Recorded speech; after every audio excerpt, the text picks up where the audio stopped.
Erik Erlendsson joins us. Make sure you guys follow him on Twitter. Erik_Erlendsson. That's a K, not a C. Two S's after the D with a fresh haircut on 3. 1, 2, 3, fresh cut. And then J and Z, use that promo code. Now's the time. If you want to be able to sign up for lightninginsider.com. Double E, what's going on, buddy? How are you? What a day. What a day it's already been. It's crazy. Tell me, what's the craziest part of your day? Well, it starts with the 4 hours of sleep and the scrambling to do all the media interviews today. The Lightning weren't supposed to practice, and then they practiced, and they push practice back. Yeah, and I'm not even packed to leave. We were going to leave like in the next 10 minutes, and I'm not even packed yet. So sorry, had to change a doctor's appointment this morning because the timing changed. It's been one of those days. Oh my gosh! So what was the big takeaway from practice today? We'll talk about the Hagel stuff in a second, but other than that, what was kind of the chatter around Amalie today? Well, being down 0-2, and it certainly is not an ideal situation, and but they liked the way they played. They gave themselves a chance to win the game last night. And, it's like my thought process here is they went through this kind of a thing in January where they were defending well and the chances they were creating weren't going in, and they were good chances, just like last night. Right. Problem is you can't work your way through it in the playoffs. You got to push your way through it. And so that has to be their approach going into tomorrow's game. So, Brandon Hagel. Brandon, did we have the news yet? No. He's getting a hearing, but what do you think? When you get a hearing, I've been around this league a long time. I've only seen once a guy have a hearing and not get suspended.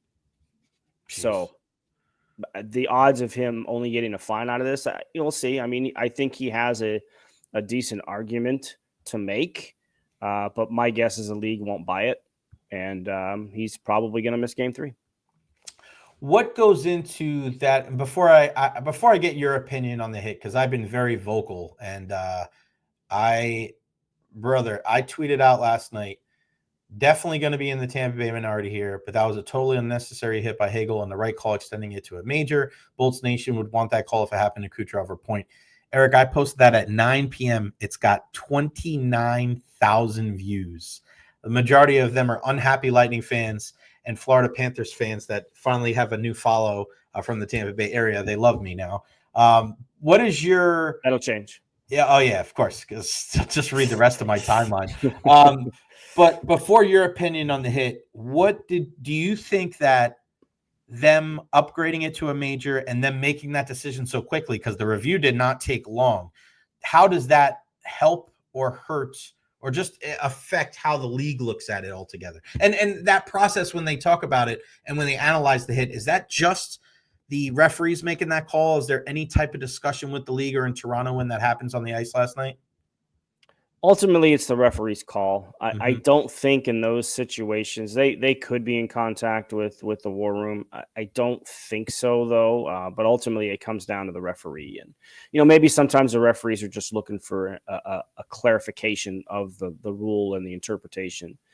And so I'm sure what they saw on the replay last night was the puck was not played by Barkov. Right. And the proximity of where the puck was made, where the puck was when the contact was made. It was a decent distance away. So those would be the criteria that the referees would have looked at last night on the review, and that would definitely be the criteria for what the league is looking at today, player safety is looking at today, in determining whether or not suspension is worthy here. So that would be the determination factor. They'll call Hagel. The team was scheduled to fly at 2, so I don't know if he had the hearing before. He was on the ice today. I don't know if that phone call would take place before they get on that plane or takes place after. My guess is it would be after, so they don't rush through something like this. So if we get word, it probably won't be until probably around 5 o'clock or so. Do you think the Lightning are preparing for him to be suspended? They better be.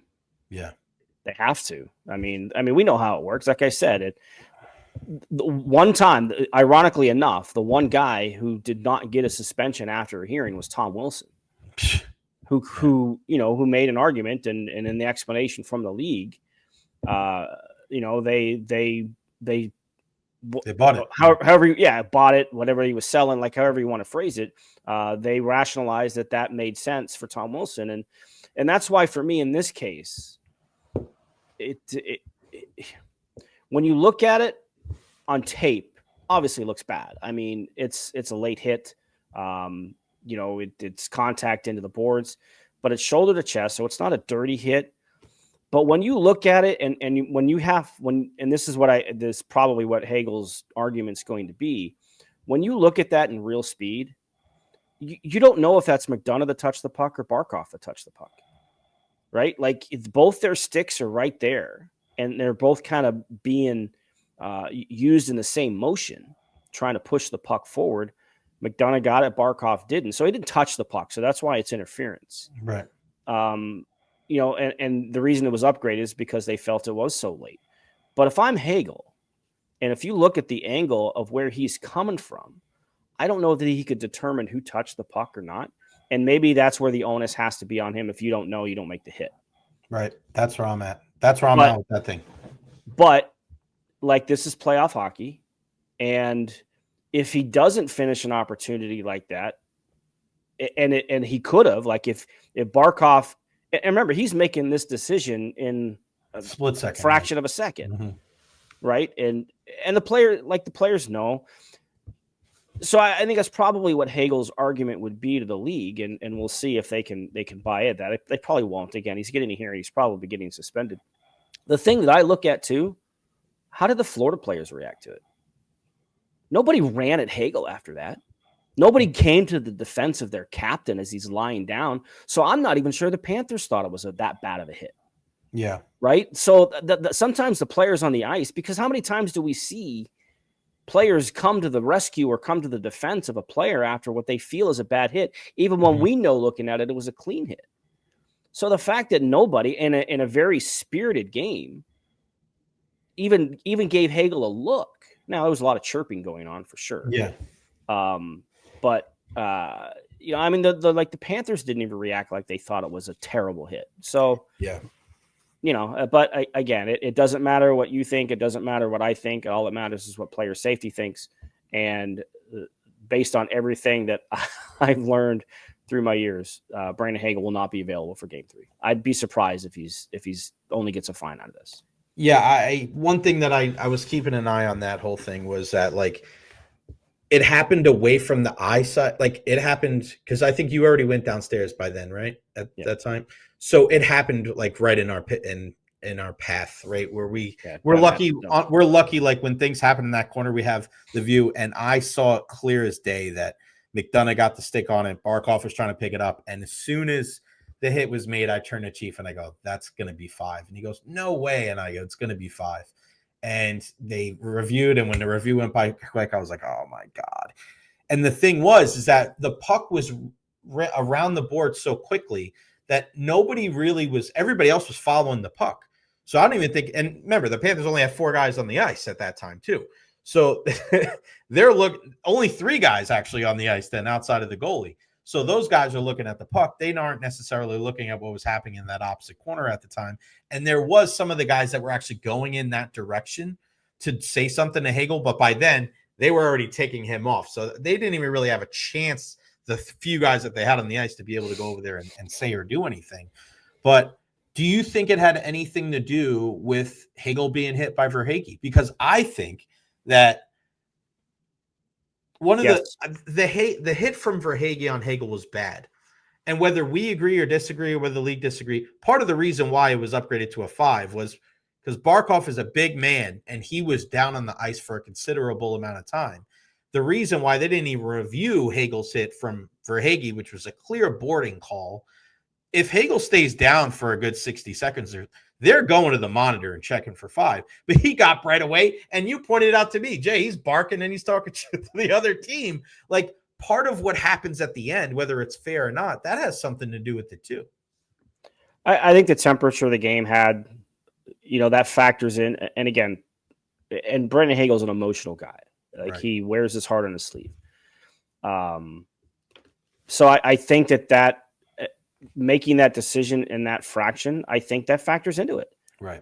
I mean, Florida's been chirping the whole time that Mhm. they're going to hurt Lightning's players, right?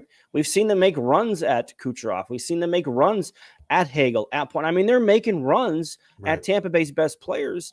And, you know, if you're a player on the Lightning and you hear that and you see that and the referees aren't doing anything about it, sometimes that, you know, Yeah. it does, I don't want Take to say matters in your snap, own, but you but take yeah, matters in like your you own think hand. about that kind of Mhm. comes into it. So, and I think that part of that too, with how this is all now playing out, I don't wonder if it is a way for the referees and the league to turn the temperature down on what's something that could really, really spill over. Like if tomorrow afternoon's game gets lopsided, I mean, that's when this stuff really comes Right. into play, right? Because now you're getting deeper into the series, and you know, especially if Florida is the team that's up big in the game, you know, what's going to slow the Lightning down from just taking runs because look, you probably think you're already going to lose the series anyway. So, you know, I don't wonder, and this is just me thinking out loud, if the league is trying to cool the temperature down a little bit on this whole thing, because it has the potential to really bubble over. Barkov not ruled out for game 3, not cleared either. I think the worst thing for Florida is that it's a 1:00 start tomorrow. Do you think he plays? Man, I hate to even judge on that. I know. Because we don't know if it's concussion protocol, if it's, you know, did his shoulder get hurt? And remember, he missed some time this year with an injury too. We don't know if it re-aggravated, whatever. So I hate to even try and answer that question without having any facts whatsoever on what it was. If it's concussion protocol, then no. But if it's anything else, I mean, who knows? I mean, there's so much secrecy, gamemanship, whatever, from both teams, from all teams that are involved in the playoffs. You know, just like with Cirelli, right? Like there was some intrigue whether he was going to play, and you know, didn't take part in the morning skate, but he was out there as soon as warmups began, and you know, he was one of the more effective players on the ice last night for Tampa Bay. Who wasn't an effective player on the ice last night was we'll start with 77. Victor Hedman had as many shots on goal last night as you and I. There was 3 opportunities. He didn't keep the puck in at the blue line. And I think he's getting outplayed by Nico Mikkola, his 77 counterpart on the other team. Why do you think that Hedman is struggling? Do you think he's struggling? And do you think there's anything to the weight of the captaincy, not having a guy like Steven Stamkos there? I mean, we haven't talked about this a lot. But, you know, I brought it up last night. You know, Stamkos had 3 power play goals in the first round against the Panthers last year. I think he had 4 goals in the series. He was the best player on the team. And, you know, I think the Lightning did a really good job of kind of weathering the storm without him as far as the leadership goes. And I know they did lose in 5 last year, but, you know, it's hard not to think you get 5 power play opportunities last night, that if Stammer's in the office, that they win that game, right? It's not impossible to kind of drift down that lane, knowing that, you know, the proof of concept was there 12 months ago. How would you assess the play of Victor Hedman, and, you know, how vital is it for him to be able to turn it around? Because if he doesn't, I think the Lightning gets swept. First of all, you know who I think they missed last night? Oliver Bjorkstrand. Yeah, true. I think his absence is not being talked about enough because their power play with him in the bumper spot and Point over at the circle changed the dynamic of their power play down the stretch, and they found something there. Now you have to kind of re-scramble again. So, yeah, you missed the weapon over there for sure, Stamkos, but you haven't had him all year. But you finally found maybe a little bit of a home for Bjorkstrand on the power play. I think his absence specifically in that game last night is something we probably haven't talked about enough. As far as Hetty goes, his points are there, right? He had a really good year points-wise. But I do feel that sometimes his decision-making has not been what we're used to. And I don't wonder if wearing that C does affect him, right? Because there is a lot of weight that comes with it. He's following behind Steven Stamkos, who's, you know, one of his best friends. They spent so many years together, and, you know, their kids were growing up together. And, you know, so I don't wonder if some of that does have a weight on his decision-making, because that's the areas that Victor, I think, is, you know, not been who we're used to seeing. He's not the Norris candidate that he has been in years past. Yes, the points are there, but it's the subtle things that don't show up on a score sheet, that have been like I think about just off the top of my head. I think it was the Toronto game, the one that they could have been in first in the division had they won it. Like, it's late in the game, they're up. They weren't up, so I forget which game it was. So I apologize, but I remember the play specifically where they're up late. Maybe it was a Detroit game. He's trying to cheat up ice. And I think it was the Detroit game. And the player he should have been marking was the guy who scored the goal. Why is Victor Hedman up by the blue line or up by the red line? He needs to be back by the blue line. You have to be better at defending. And so those are the decisions, again, decision making that I think has kind of affected his game. So, he's still a unique player in the way that he comes to the game, the way that he approaches the game. I just think, like a lot of players, the decisions have to be better, especially for a veteran guy who's been there, done that. And now number 86. I have been staunch in defending this gentleman for a long time. In his last 12 playoff games, he doesn't have a goal. He had just shy of 21 minutes on the ice. He had over 730 of power play time last night. I know he's a playmaker, Eric. He had one shot on goal.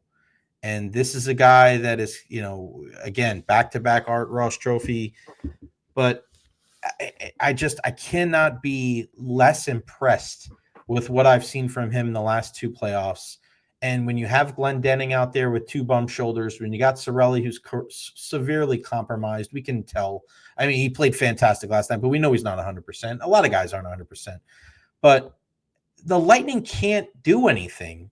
They can't make any progress in the postseason if Nikita Kucherov doesn't change whatever the hell he's doing. It's not good enough, Eric. And we could talk a lot about his body language and his disposition and his relationship with the media.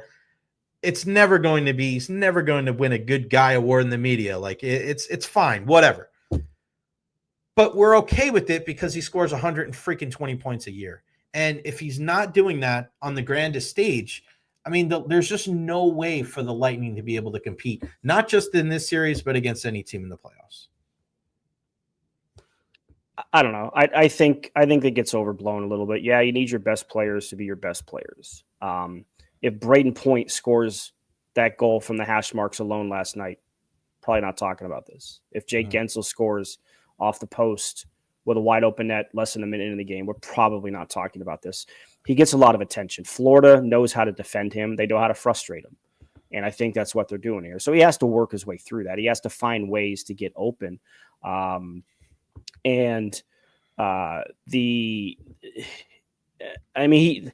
people to sit here though and call him a ghost, like that's disrespectful to Nikita Kucherov, because can he be better? Of course he can be better, but he's always been a guy who doesn't shoot the puck a lot. We say that during the regular season. He needs to shoot more. So the fact that we're talking about, he only has 2 shots in 2 games. And sure, when you're struggling to score goals, we're going to find that, right? We're going to look for that. But it shouldn't just all be on Nikita Kucherov, right? Braden Point has to score that goal last night. He has to. He has to score on the chance he had wide open down the slot when Jake Gensel set him up. He's a 40-goal scorer. He's been a 50-goal scorer. He has to score that goal. It's a big moment. You need him to step up, right? So this is not just a Nikita Kucherov thing. This is everybody, one of their top players. They're the top offensive team in the league. And they had chances that they have to bury last night. These are the moments that make you who you are. And has he had a tough couple of years playoff-wise? Sure. But he was fantastic in 20, 21, and 22 when they were having success. So you see the correlation there. There's no doubt. Yeah. He has to be better. But it's not just – you can't just put this on Nikita Kucherov. You just mentioned Hedman. He's one of the guys that has to be better as well. Brandon Hagel. Like, how many chances has Hagel created in these past 2 games? Honestly, how many chances has Brandon Hagel created that have been non-empty net goals since the Four Nations Cup? Right? Like, so he hasn't been the same type of player. Cirelli, His offense disappeared in the second half of the year. We thought, oh, he might get 30 goals. I said, it's Anthony Cirelli. Let's hold a judgment on that. So, like, it's easy to throw Cooch under the bus because of who he is and everything else, but you can't just point it at one guy. Every one of their top players has to be better for them to have a chance to win Game 3 tomorrow and try and make this a series. So what's the biggest thing, E, before I get you out of here, because I know you guys got to get rolling, what's the biggest thing that they got to do to be able to turn this thing around? Finish the chances. Yeah. I will take the game that they played last night 99 out of 100 times, and I bet you they win it 99 out of 100 times. That's the type of game, because they defended well. Their penalty kill rebounded from a porous night in Game 1. And that's the thing that hurts here as we're sitting talking in the O2. I mean, let's face it, they pissed away Game 1. Yeah. And when you piss the game away in the playoffs, it's hard to recover. And they rebounded. They played the type of game they knew they were going to have to play. Their penalty kill was fantastic last night. The fact that they killed off the Hagel penalty and at least gave themselves a chance, to find that tying goal is a credit to the PK. So, they give up 3 night 1 and then they're fantastic on night 2. You want your power play to be better. It has to be better. Those are the moments. I mean, last night could have been a special teams game. One side delivered, the other side did not. So to me, it's just come out and play with the same type of emotion. But here's the problem. Now you're going to be probably going to be without one of your biggest emotional guys in Brandon Hagel, right? Like he kind of leads the way emotionally, I think, in a lot of ways for this team. And, you're probably not going to have him. Can you rally around? I mean, look, they'll probably go back to 11-7, which means Radish is back in the lineup, right? If Hagel's not available, Chafee stays in. But now who goes and plays with Cirelli, right? Who gets bumped up? I mean, Cirelli didn't practice again today. Yanni Gourde didn't practice today. So those guys are kind of dealing with whatever they're dealing with. And we know it's playoffs. Everybody's dealing with something. But their backs are against the wall here. I wrote it last night. I'm not sure right now there's a ladder that can get down deep enough to reach them, to pull them out of this hole. But it can be done. And I think if you take the way that they played last night and the chances that they generated, you have to think and hope that those go in and you get rewarded for for the way you played last night, if you can replicate that kind of a game. Any chance they call anybody up from Syracuse? I was thinking about that earlier today. There's a chance. I mean, Syracuse starts their playoffs tonight, I think. I think they start Game 1 of their round against Rochester tonight. So I don't know if they would, knowing that they have Radish and just go back to 11-7. Dylan Duke would certainly be somebody that I'd think about. But again, I mean, what can a rookie like Dylan Duke, who's played 2 games at the NHL, provide you when you have a guy like Darren Radish who can come in when you've been playing 11-7 all year? Yeah. Right. I guess the other thing that you factor in too is the guys are banged up, right? I mean, you lose Cirelli the other night, you only played with 10 for the rest of the game, right? When you dress 11, that's the risk. It's an option for sure. This is sadly, and we've talked about it a lot. It's sad that you couldn't get the Isaac Howard situation resolved, right? Because boy, you might be able to use a guy like him right now. Not saying that he would have played, but the option would have been there. And we see the Snuggeroods and we see the Ryan Leonards. Those guys are playing in the playoffs for St. Louis and Washington. You got that right, buddy. Erik _Erlendsson on Twitter/X. That's a K, not a C. Do it. 2 S's after the D. LightningInsider.com. Use that promo code JNC. $10 off this season and every recurring one after that. Anything else up on LightningInsider.com? No, I'll try and gather all the day's news and between my packing and everything else before I head down to Sunrise. So, hey, look, I trying to compartmentalize everything that happened last night's game. That's up there. I did the best I could in trying to do that. So that's what you find at the site right now. Again, process over outcome. They got the process, didn't find the outcome. You got that right, buddy. All right, get some rest. Who's driving? You or Ed? Ed's driving. Oh, nice. You can get some. He's got the rental car. There you go, buddy. All right, Doubly, appreciate it. I'll see you guys down there tomorrow morning. Okay, drive safe, man. Thanks, pal. You too. Erik